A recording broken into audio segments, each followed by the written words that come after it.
morning, everybody. Natalie come to live. Spirit and coffee. Got my coffee here. Yum, yum, yum. So lovely. Okay, let's get started. So I got ready today. Look at me. I'm all fabulous. Just for you guys. Um just things have been crazy. I was trying to get the webcam working and trying to expand in different ways, and oof, I need a whole production team to make this thing work, it seems like. But it's okay. Do what you can with what you got at the time you got it. No excuses. I've been doing at least Facebook Live for a very long time, so it's gotten no better in terms of production, but adding the Podbean and podcast, and also for the voice, and then also the YouTube channel as well, to see if that we can get that going and videos up on there, like actual videos that are produced videos, not just me live, but I'm still doing the live there and streaming live. Good morning, Jonathan. So that's what I will be doing. I'm actually going to start expanding it, and it's hopefully going to get a little bit more professional, hopefully. Fingers crossed. Anywho, let's get started. So I wanted to sort of talk about authentic relationships because, as you know, I have been in our trying to create relationship. Good morning, Nicole. And in that, I have been an epic failure. It's kind of funny. Let me fix this real quick. And so by epic failure, is that a bad thing? Is it right, wrong, good, or bad? No, it's not. The thing with me is that I'm always willing and open to express my authentic self. I'm willing to put myself out there 100% in hopes that it would support or will support some individual in their life. And so for me to be authentic about what I'm good at, bad at, doesn't matter to me. Like, I just leave it out on the table. I have nothing to hide. So the biggest thing is relationship, and really trying to understand the dynamics of an intimate relationship and what does it mean. So I can tell you sort of the story of, Curtis and I, where it started and how it's evolved and what's happening with us in terms of relationship, which is not easy. It's not easy. Anything we do in life that's worth doing is never going to be easy. So people traditionally, when we think about relationships, right? Most people think, oh, relationships, like it's going to be beautiful. And he's, if it is, sometimes if it's a woman, he's going to rescue me. He's going to come charging on his horse, or, he's going to bail me out of this or that. Well, the reality is, at least in my case, and I'm not saying this is everybody, but I want to explain why I operate this way, and hopes that it helps you understand why relationships aren't necessarily like a damsel in distress getting saved by her king or queen or whatever, or king or queen, whatever it is for you guys that you want to be rescued by.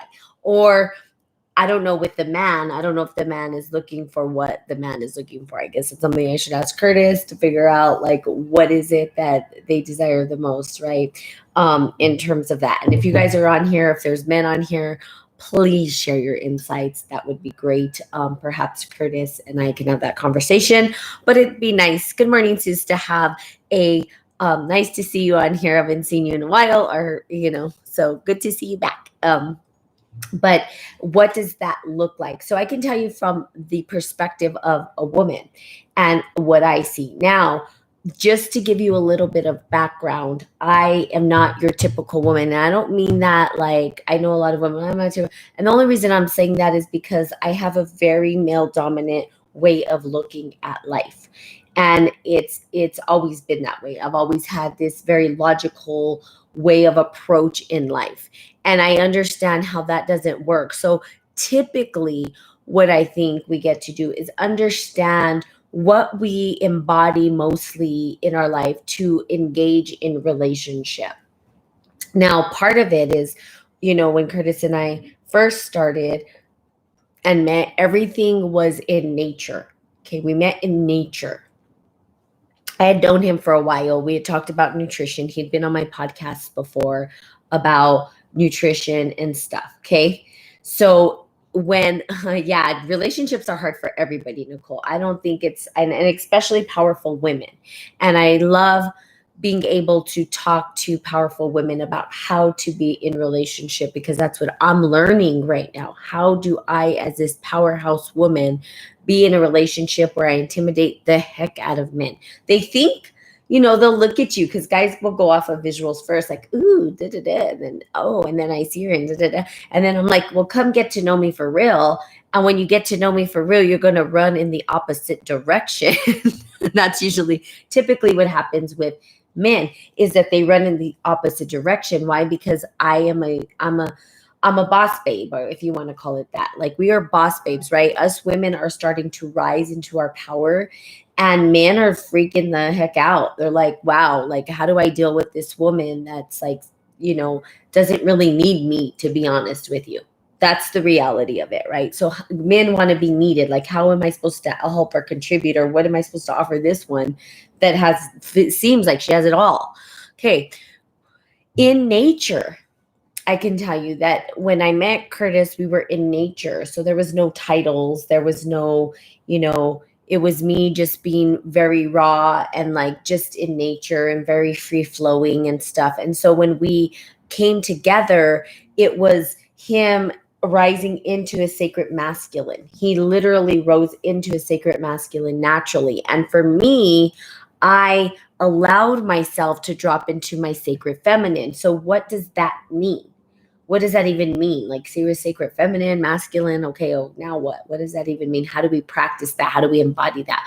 In the woods, or when we were out in nature, what that meant is that I was river walking, and he naturally would grab my hand and be like, let me help you. And rather than me saying, no, I got it, I allowed him to guide me, not because I needed it, right? I'm totally capable of doing that myself, but because I trust him to guide me through it, and to watch the care and concern that he took as he was guiding me through it. Now, after, right? So after, I was like getting up, and he was like, okay, we're going to do these challenges and this and that and the other. And I'm like, yes, challenges, let's go. I love challenges. So here I am saying, okay. And then I'm asking him for guidance and help. And right away, the masculine energy wants to fix things and help. And, it's just our natural instinctive thing. It's not that we don't have it in us. It's just that the masculine comes up and wants to support the feminine. It wants to help the feminine. Not that we're damsels in distress, because that's not the case. It just wants to support it and understand how to support it. Okay. So in nature, we naturally fell into that flow. Okay. And I'll tell you the story of what happened. So, and the evolution of where we are now, because of course things get distorted and not everything's all beautiful and right roses. And that's exactly what I want to talk about. Nothing's roses ever. So get that out of your head. It takes hard work to do anything that's worth doing in your life. I think people know this now. And we drop into flow. Now, I'm not saying tolerate bad things all the time. Don't hear me say that. That's not what I'm saying.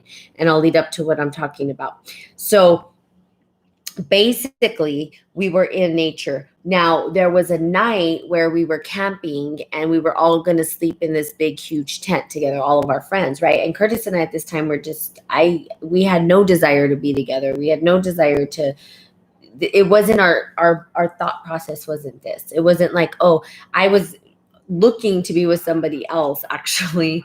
And it was just a whole thing. So, but we were friends, and we knew each other, and I trusted him. Okay. So when dropping into that, okay, he had set up a bed outside under the stars, and he set it up, and I sat there, and I was like, ooh, this is comfortable.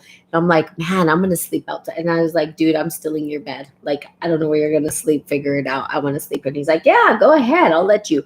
So literally slept in that bed. And then he slept on a chair near me to make sure that I was safe the whole time, basically, so that the wolves didn't come get me. There's not wolves in Pittsburgh, but we were in Virginia. Sorry, by the gorge or whatever, camping out. And so he slept there as a protector of me, right? To protect me. Okay, so it was just a natural state of being. We were just in our natural essence. Okay, now take us out of nature into this world, which is like the civilized world, right? And I'm a badass when it comes to the civilized world. I'm just going to say that, right? Us women that are highly successful or have made a success for ourselves, are working towards successful, become these, what would they call, boss babes and stuff. Now, in that world, we become the dominant male. Because why? Because it's based on a patriarchal model.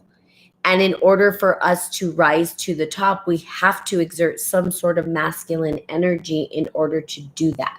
You can use your divine feminine grace in there too, but you have to be able to make decisions. You have to be able to be focused. You have to be able to, you have to do all these things. And that causes this friction between the masculine and feminine in an intimate relation. It's a clash. It turns off the masculine energy. It turns off the feminine energy. Before you know it, there's no synergy between the two. There's none of that love and that flow of intimacy that happens. Okay. So bringing it to society, right? So he literally came and is like, I'm here. I want to help with Spirit and Coffee. I want to do all this stuff. Okay, cool. Let's go. Now he's in my territory. My territory is a little bit different than just being free out in nature. Why? Because I understand what I need to get done in this particular domain in my life. I understand what I need to do. Okay. So as it unfolds, it starts to get convoluted. So things were good, right? Things were progressing. They were good. It was all done in the name of God and all this stuff, right? We were ascending together, like our stellar bodies. And then we were like doing all of this God work, right? And in that, it was beautiful. And then reality hit, which is the 3-dimensional time space, which is us human beings, which is the thing. And what happened? Boom. There was this complete distortion. It was distortion like crazy. And the more that we started to try to understand each other, so we understood each other from the spiritual level. We understood each other from our God self, but we didn't really know each other as people.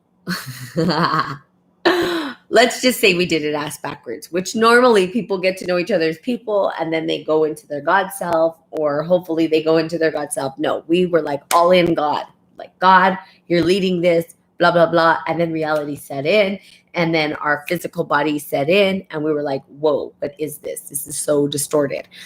Now, hard because it's like, it became a challenge of like, do I even want to do this anymore? Is this something that I truly desire on both ends? And we had to really talk about it. Now the pressure came.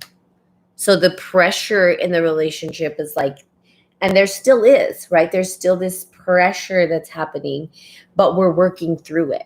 And I think that that is what an authentic relationship is. So my friend sent this meme this morning, and I'll share it. And I thought it was beautiful because it's like, I want a partner who, you know, that we can, it's not all beauty, but we can talk about the historical traumas in our life. We can heal together as two individual people. We can recognize each other, and we can say things to each other authentically and realize that it's coming from love, but not being afraid to speak our authentic truth. And you women, us women, have this ability. And so what do I see as is occurring, right, through the relationship that I'm trying to mold our shape or whatever it is. And if we don't end up being in a relationship intimately, it's okay.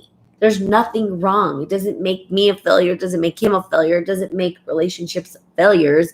It just means that we had to identify what it was that was holding us back to be in co-creation with another individual. Now, intimacy itself, I believe, and I did talk to him yesterday, I said, do you think intimacy, that to be in a committed relationship, that there has to be some level of attachment to the individual? Because I experience non-attachment. Love, unconditional love to me is not attachment. It's not trying to chain somebody in. It's allowing them to grow into whatever they want to be and allowing them to be that. And if that means outside of me and not with me, I'm okay with that. I'm okay with it. Why? Because I want them to live their best life. And if I'm not there to facilitate that, I'm doing them harm and I would feel terrible. I don't want to do that. I don't want somebody to be like, oh, you're making me miserable. I'm like, oh, no, that's not the point here. That's not what I was built to do, make people miserable. I don't want to make people miserable. If I do, then it's like we have to reassess. We're going to have to relook at this, and we're going to have to understand what we get to do to move forward and make that choice together. So extreme pressure came to the point where it was a little crazy. He's like, I'm sleeping in the car or whatever. I'm like, okay, you do what you need to do. I am not going to control whatever it is that you got to do for you. Do it. I'm going to do what I need to do for me. Now, here's the deal, okay? So I hope Curtis listens to this now. He's okay with authentic truth. I told him, I'm going to say everything. I hope you're ready. He's like, oh, I understand. I said, okay, good. You know who you're with? Someone who will let it all out. Because the reality is, if I didn't tell you guys everything and I just acted as though this is some beautiful relationship, it's bullshit. That's not life. That's not real. That's not real television. That's not authentic. That's bullshit. Now, I'm not saying people don't experience that in relationship, but there's always going to be trying times. It's not an easy thing to do. And two people have to be really committed to making it work with you as an individual for it to work. Because if not, right, it's just this false reality that's being created.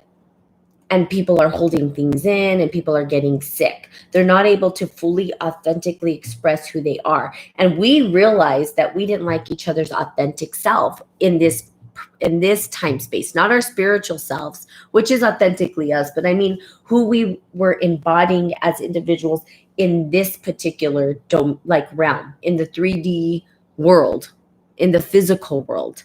Spiritually, we're like, yeah, we got this. But physically, we're like, I don't know what is going on with you, but I'm not digging it. He's like, I'm not digging it. And I'm like, okay, we ain't digging it. So what are we doing? What do we do next? That's not the end of the story, because when you meet an individual who's willing to work with you, who's willing to understand and take personal responsibility for their own self, that's the big thing, taking personal responsibility. And for me, that is the number one thing. If you can't be personally responsible for your shit and you can't understand what's going on in your mind, in your world, it can't work, because people that place blame on you for other things, like it's your fault, it's you guys end up just throwing swords and get nowhere. But if someone can step out and say, okay, here's how I contributed and here's what I see, and the other person, well, here's how I contributed, now you have something to work with. And perhaps the relationship can work out. Now, people stay in relationships because they're maybe afraid to be alone, they're afraid to let go, whatever it is, but they'll be in toxic relationships. They'll stay there. They'll stay in a toxic relationship. They'll just do it. I'm like, oh no. There's a time where you have to say, is this too toxic for me? Do I need to exit this? Is the other person willing to do the work with me? That's the biggest question you should ask yourself. Okay, let me read what people are saying. Yeah, me too. Okay, relationships has always been hard for me too. Yeah, me too. Maybe because I was the only child and very strong influence. Mentors, being strong, independent, spiritual woman. Yes, letting men be that for you because they want from women, but they also allow you to be you. Yes, accountability is hard when you have to admit you might be doing something that hurts someone else. Yes, and that's the biggest kicker, is the accountability. And one thing that I love, so this is what I love about Curtis. This is why Curtis and I are still able to figure out, is this going to work? And if it doesn't, we can still work on Spirit and Coffee. What does that look like? This is what I love. And this is what I would highly, it's up to you, women. I'm not going to tell you what to do. I'm not going to tell even men what to do. with the relationships. I can only tell you from my perspective of trying to jump into a relationship, what that looks like is that find a person who is willing to take personal responsibility for their shit. I mean, to me, that's key. And it's key. And then also you being the person to take personal responsibility. But if one person's taking personal responsibility for everything and the other person's not, what you end up having is someone that blames you for everything. It takes two to tango. We've heard that over and over and over again, especially divorce and all these things that happen. Oh, it took two to tango. There's two sides to the story. There is. There is. There's always two sides to the story. There's always their perspective and your perspective. But you can't say that there's not, right? And like my perspective's right and theirs is wrong and all that. But it takes listening. So listening's a big thing too. It's listening to the other person as well. The feedback that you get may not feel good. But it's important if you want to grow together. And at the end of the day, can personal responsibility be there? So I can say that, yes, through our relationship, through he and I coming together, we have both said, okay, what's next? Now, my friend Lisa said something that was really interesting about men and women. She really loves relationship stuff. Like, I don't read about it. I should probably read more about it, right, to understand it, but I'm actually living in it. So she said that, men will rise or they won't rise. Like, a woman will only tolerate what she's going to tolerate. Okay. And then she'll say here and here and here, this is what I feel. This is what I want. And a man will either rise to the occasion or he won't. And then it's up to us to decide if we want to choose into that or not. Now, just remember, people tell you exactly who they are. If they're willing to rise to the occasion and work through it, that is the point of personal responsibility on either end too. Okay? On either end, because you as well. There's going to be things too. And you're like, well, am I willing to compromise this about myself? Am I willing? What is it that I'm willing to do to mold? And really the way I see it is, how am I willing to grow as a human being, a better human being? How can this person support me to become a better human being? So it's having those hard conversations, but then it's also giving that person space to understand if they want to choose in or not by pulling them in. I need you, please stay. I think people do these things. Is it wrong to do that? No, don't hear me say that. I'm just saying that if you do that, you're not building a relationship that is grounded in a solid foundation. That's what I'm going to say. The foundation is going to be weary and it's always going to be If you're growing together, right, you start to understand how you can co-create with an individual. And that's really what it's about, co-creation. How do I co-create with this person? Now, we co-create kids, obviously. We co-create with the children or whatever. Like, yeah, we're having kids together. That's co-creation. But I'm talking about your divine birthright, God's gift. You guys are in search of, what is my divine birthright and how do I create this with another person in an intimate relationship? Can we see the vision together? Can we work on it together? And I will say that, I'm the reason why I'm still saying, okay, perhaps, this is going to work. I'm not sure. I'm not 100% sure where it's going. But I do know that I still honor and value the person that I have in front of me. And that because of his commitment to the work and his commitment to try to understand his authentic self, that I will continue to move along this road and this journey with him. And what does that look like? Not 100% sure yet. I don't 100% know. But is it a fairy tale? No. Is it happily ever after because she's so spiritual, she's going to get this guy who's just blah, blah, blah. No, I don't even think that's not reality. It's not what I want anyway.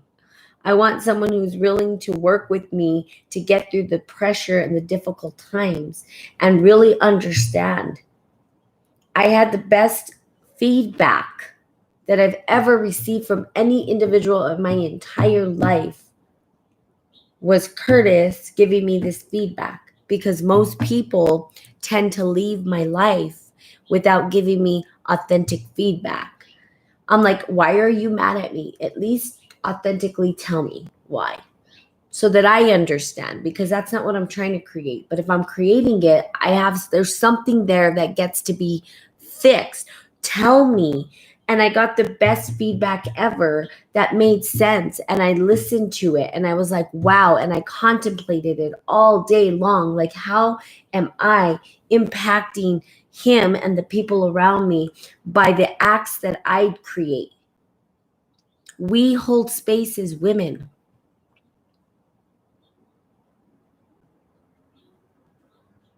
Your partner should be your sanctuary where you can share and work through things. Yes. Yes. And there's times that he was not feeling like sanctuary. Let me tell you that. But I was creating that too.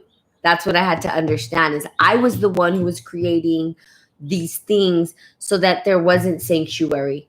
When I allowed myself to drop into the divine feminine grace, open up and allow it to flow, sanctuary was there.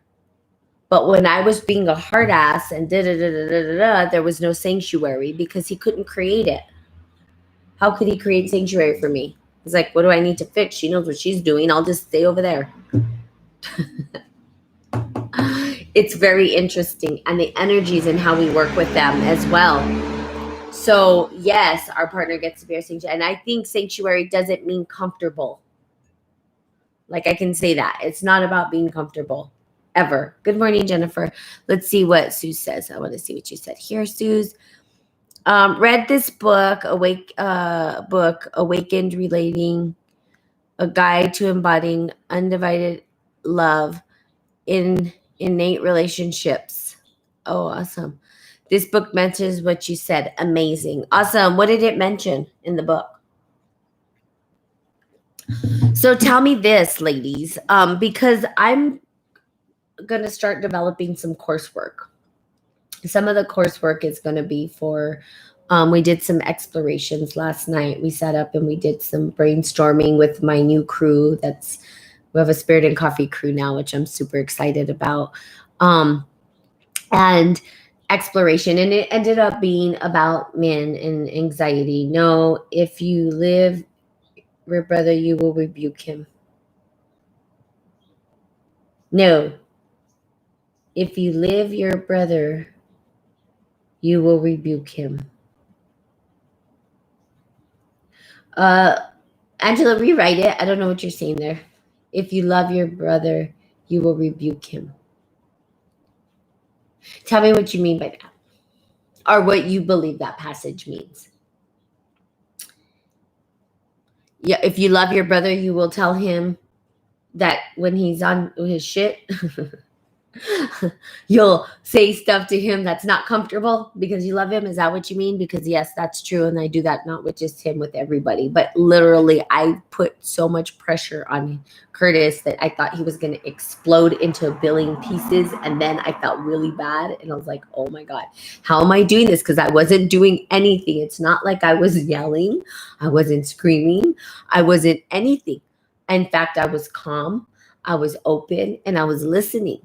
And I said a few little words, and they weren't even telling him, they were questions. And those questions triggered him to the point of like, he's like, I'm going to explode. I'm like, I know, you look like you're about to explode. He's like, I need to get away from you. And I'm like, I think you absolutely should get away from me because I don't want you to explode. That is not the point of this. I don't want you to explode in your, and I put the pressure on for sure. Understanding why the pressure was applied, though, intentionally applied for what? For growth. You apply pressure to grow. It is in the Bible. If you love someone, you will tell them when they are wrong too. Oh, that's right. And it's not easy. So tell me, women, how you feel about this. How would you feel about a course about having the courage to speak authentically to your man?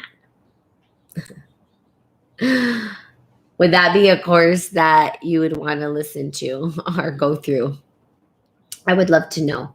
And I speak to the women because I'm a woman trying to go through this. And my mom is like, you don't take no shit. And it's really not that I don't take no shit or that I'm a hard ass. It's that I speak my authentic truth. And right now we're at the point where in order, what I see is the healing of the men, to heal these men who are ready for healing, ones that are stuck in the shadow sacred masculine side, that are using force to keep us quiet. Force, and this is not all men. Okay, this is not what I'm talking about. I'm talking about the shadow energy of the masculine, which tries to shut you up. Listen to me, like the authority. I have the say, right? And we as women now get to use our voice to communicate. Now, in the communication, it's not to entice the shadow masculine to hurt or harm, but to heal the sacred masculine. To heal, because we get to heal together, so that the cosmic dance starts to look more like this instead of like, it flows. It starts to flow like a spiral together. And then growth happens. And sometimes there's pressure, but the pressure doesn't lead to explosion. That's not what we're looking for here. It's the balance, right? The balance between the energies. How do we balance that out? How do we balance out the energies? Part of it is the throat chakra, being able to communicate tough love. Yes. But you, on the other end of it, have to have a partner willing to do that with you. It has to be co-participation. It can't just be one. Both have to be aware. Both have to say, yes, I agree to this. Otherwise, you're going to spin in circles trying to change somebody. If that's not something that they want to do, it'll never happen, right? Because that has to be on their end. They have to be willing to do this work with you.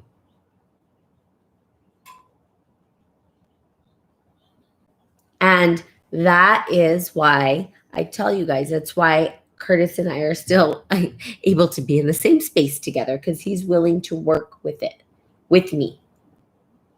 And even if it doesn't end up 100% in an intimate relationship for the long run, it can or it can't. I don't know at this point where it's going. God willing, I love him. I'm okay with that if that's what happens. I'm also okay if it doesn't happen, because I don't have attachment issues. But I know that we are working together to try to figure it out. And that's the beauty of it.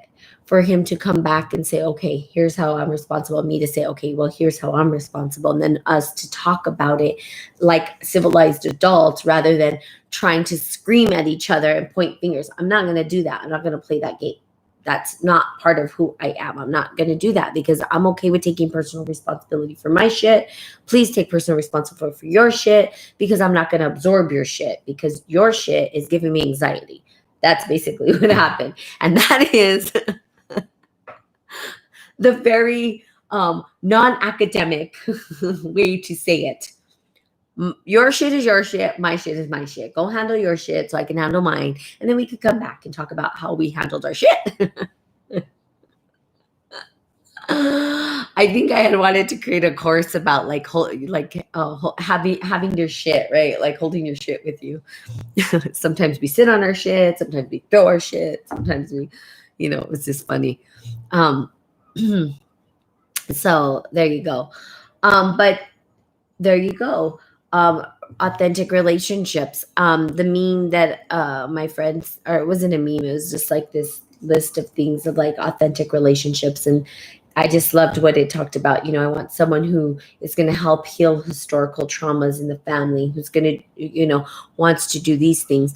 But remember, when we declare that we want someone like this, remember that it's not going to be easy and it's not going to be pretty. So thinking it's going to be all of this roses and beauty. Now, I'm not saying that doesn't exist in it. I'm just saying that you've got to get through some hardships in order to understand, right? In order to understand, it's hard enough to understand our own self. Like I go through battles with my own self, and now there's this whole other person and they have their whole battles going on. And now it's like both of us are trying to figure. So again, but the fact that he's willing to understand himself is what's important. Let me understand myself a little bit deeper. Let me understand how this and this and this triggered that. And, those things, contemplating, and let me give it to God. God is number one, of course. God, God, God. Everything is for God. All God, all love. But in that, it breaks apart. Okay?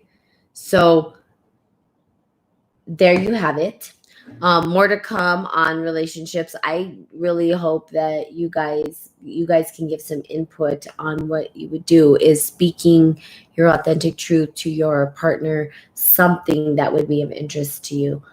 Let me know. I will put the question out there eventually. Also, Lisa and I will be doing a podcast on Friday together. I love my little Lisa. I love that she is always willing to come on and do live videos.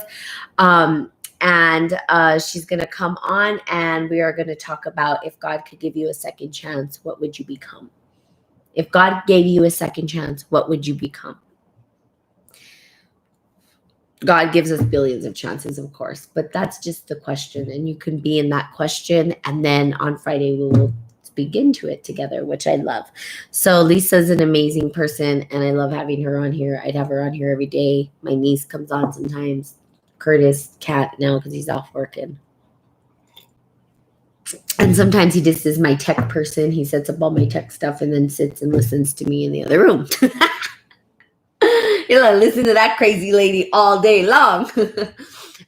Okay, so there you have it. I love you guys. Have a fantastic day. It's Monday. Have a marvelous, miraculous Monday. I love you guys so much.